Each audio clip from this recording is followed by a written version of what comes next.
Hello everybody, welcome back to my channel. I hope everybody enjoyed my vlog from last week. I'm just sitting in my car. I just dropped my kid off at her practice for the day. Today's Friday. I have been recording, well, not recording, I've been taking pictures throughout the week because I don't have time to record. But yeah, so we've been doing that. We started homeschool like 6 weeks ago. I am going to do a video on that, but I wanted to make sure we got our curriculum ready to go. I keep changing it, and I keep changing it because just like, I don't want to sit here and do this either if I were her age, so I'll just do this. And so like every time I change it, she's always just like, this is so much fun, we should keep doing it. And I'm like, okay, yeah, we'll do it. But yeah, so this week she just had her sports. She, over the weekend, again, she had another game that she went to and she danced in. She's a dancer in the football games for the middle schoolers. So yeah, that's what she did. And then she doesn't have another home game until the 27th of September. So we're pretty much, sailing easy way out and all that stuff. She does next week have a whole bunch of stuff going on. So she has one sport every day. She has dance classes Monday, Wednesday, and Thursday, and then she has the other dance that performs in sports only on Thursdays. However, they are trying to her coach is adding extra days to practice for them. However, my offspring opted out on those because she felt that with the one sport every day and her studio dance every other day, or 3 days a week, I should say, she was going to be super tired if they add that school dance to those days, because that's what her coach was doing. She was adding the extra school dance on the days that she would have 3 sports at once, and she already has 3 on Thursday. And so she was like, I don't want to do 3 twice a week. And I was like, I don't blame you. I wouldn't either. So it's up to you. And her coach for the school dance said it was optional. So I was like, you can either go there or you can just come home after your last sport that day. And she was like, I'll just come home after my last sport. And I said, fine, whatever you want to do. So that's what had happened this week. Also this week, our puppy Zara, our Roddy, she has not been feeling well. She started off with, I want to say Monday, she had thrown up a lot. No. Monday, she had diarrhea. And then she kept going to the bathroom a lot. And we first thought she was having UTIs, but she hogs all the water. So then we're like, well, maybe it's not the UTI. Maybe it's something that she ate. And then Tuesday, at the same time, I've never seen a dog do this at the same time. I've seen humans do it at the same time, but never an animal. But she had vomited and had diarrhea outside. Thank God it was outside. Whoo-wee, because that was messy. But she had diarrhea and she threw up at the same time. And I'm just like, yeah, it's either something you definitely ate or you caught something, because I do know around here there is like a flu for the dogs that's running around. So like we can't even take them to the dog parks because of it. So it's just like, oh God, I hope you didn't catch the flu for, dogs. I don't remember what it's called, but there is no, wait, I take that back. Her vet is in a different town, and that's where they put out the notice. So in that county, there's a flu going around for the dogs. But we do take the girls to the parks over there as well, because we don't need tags to take them there. And by that I mean, like, in my county that we're in now, there's like a little tag that like if you walk the dog up to that fence, it'll ding and it'll open up the gate or whatever. Or if you show the tag to like somebody that's there, they'll come in. You have to pay $35 for that. We have 4 dogs. We ain't doing that. So we take them to a different county where they allow dogs to roam around for free. So that's what we do. And anyways, once we got the notification that there was like the flu going around over there, or like it was the flu and something with the mosquitoes that the dogs get. I can't remember the names. But once that went out, we're just like, okay, we'll just walk them around here, whatever, it's fine. So we thought it was that. But then Wednesday, Thursday, Wednesday, it was still pretty bad. She still had diarrhea. She threw up once. And then it was just diarrhea throughout the day. Like, I felt bad because we couldn't catch her in time to take her outside because, you know, I'm homeschooling, doing home chores, you know, all that stuff. So, like, I couldn't catch her in time. So it was a, like, huge mess after mess after mess that we had to clean up. And by that time, I was like, I don't even, like, I want to shower, but, like, I did shower. But I was just like, I want to shower, but I also, by the end of the night, don't want to still smell like shit when I get done showering. So when I was for sure that she was gonna sleep all night, like I'm telling you, like, even though she was sick, I still made her play around a little bit to tire her out so that way she can sleep all night long and hopefully not have diarrhea. One can hope, but when you have diarrhea, you can't control that, and I know that as someone who has experienced it and also had to help people themselves clean up after having bouts of diarrhea. So like at like 2 a.m, she'd have diarrhea and she'll get it all over. So it's like Thursday we had to wash her up and everything. But I would say towards the end of last night, today's Friday, so at the end of last night, I will say her diarrhea kept getting smaller and her, you know, her bowels were looking more formed.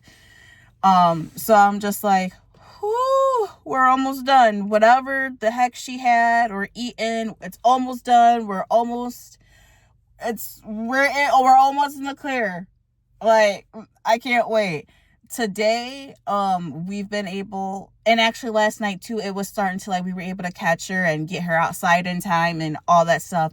So today as well, it was a constant like, get her outside. Like the second she moved, the second we heard her whine or whimper, it was like, get her outside. And to be fair though, because I know I said whimper, and somebody who watches all the way to this point, they're gonna be like, why do you let your dog whimper? That means they're in pain. She was whimpering because we've been crating her all this week. She has not been out of her crate unless we were playing with her all this week. So it was crate. And the reason why is because she has diarrhea, and we'd rather her get that in the crate than on our furniture or on our carpet, which is upstairs. And I don't like cleaning our carpet. It is hard to clean because of all the 8 pads and the fur and, you know, the hair. So like, I don't want to clean up shit, let alone liquid shit, because that's hard to get out.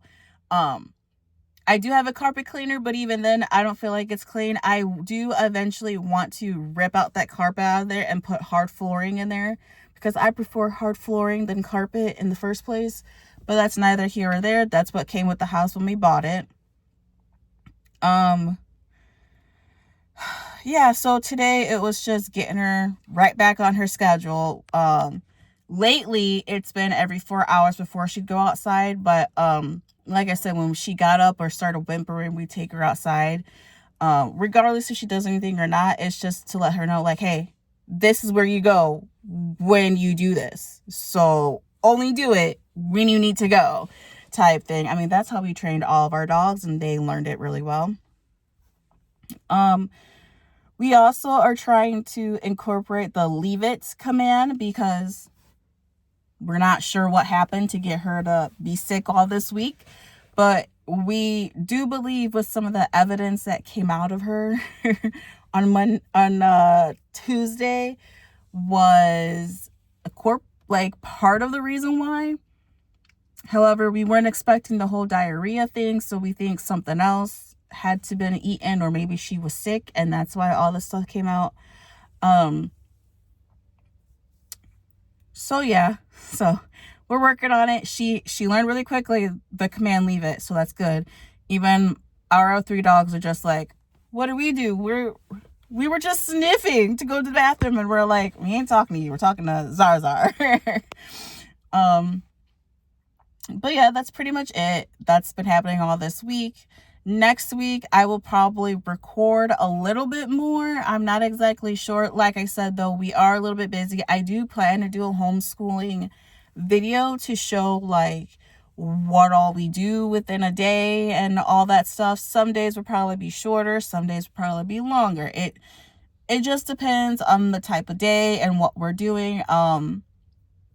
This may trigger somebody, or some people, I should say, but I am incorporating like games with homeschooling. And by that, I mean like board games or like puzzle games, because my kid had expressed wanting to do more of those things. And I was like, okay, well, let me just figure it out, or, all those stuff.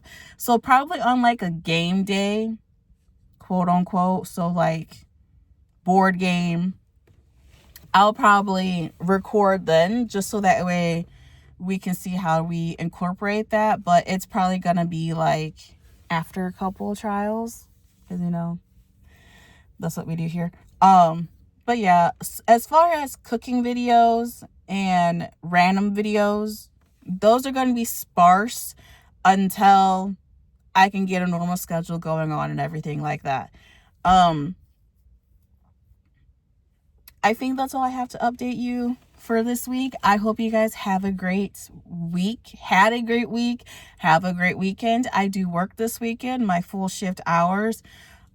That's another thing too. Like, I work every weekend, regardless if it's my scheduled hours or hours that I pick up, and there's a bee around my damn hood.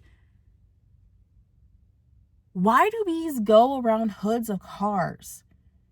I have noticed that there have been bees, like if I'm going to a different town or stuff like that, every time I park, there is a bee going inside my hood, and I've checked. There's no hives in my hood. I don't even know why they would want to go in my hood in the first place when I use my car daily. It's constant. I don't know what it is. If somebody could tell me why there are bees hovering around my hood or going inside my hood, please do, because I don't know. And I had to take my car in maintenance, and I'm going to ask them to look as well, but to also be careful in case they are allergic, because it's annoying.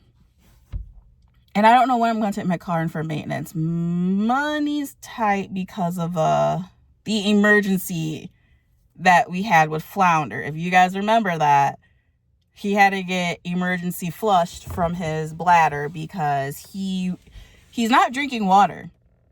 That's what happened. He has not been drinking water. And when they told us that, we're just like, he's not drinking water with you? And they're like, no. So then we tried it, because we just thought maybe it was after after being knocked out for a little bit. Maybe that's why he's not drinking water. No, for 2 days, he would not touch his water bowl. And now we have to separate him from his brothers and my daughter's cat because of it. Like, and that's not an issue. I'm just saying, like, now that we know this, we've been separating them. So he gets fed liquid food, or someone's gonna think it's processed food, like the wet foods that you get from the store. But it's not just the wet food that we put in there. We actually put the wet food, the kidney dry food that he's supposed to take, although we're gonna stop doing that because it's expensive. And we're going to just go back to the regular food and the weight control food that we've mixed in for the cats. And then I put in water, and I blend it up. I blend it up to the point that it is just liquid. Like, it will last him like a couple days before I have to put more in there.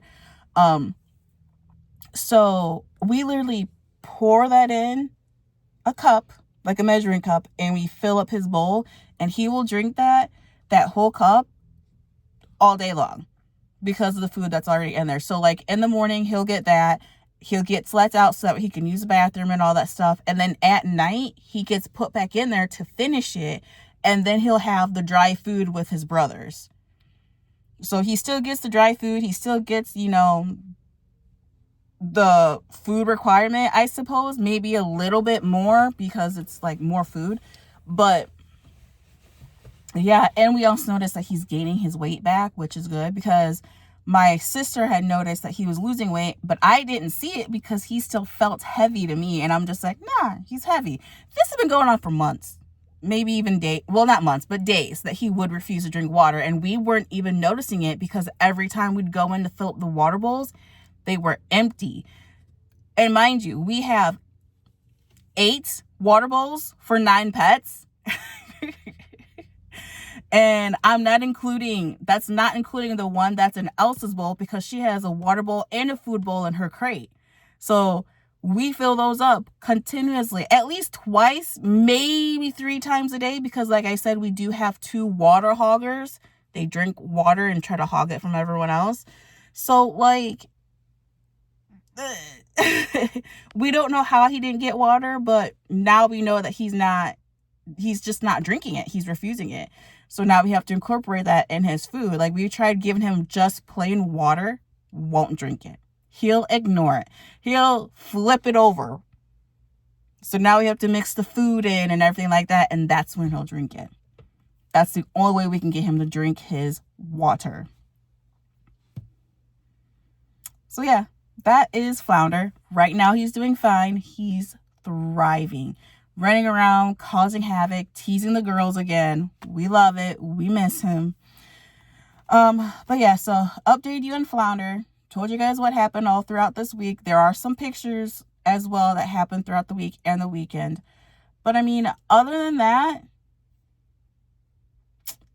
I'll see you next week. And I hope you guys have a great weekend and you had a great week and everything went well for you. See you around. Bye.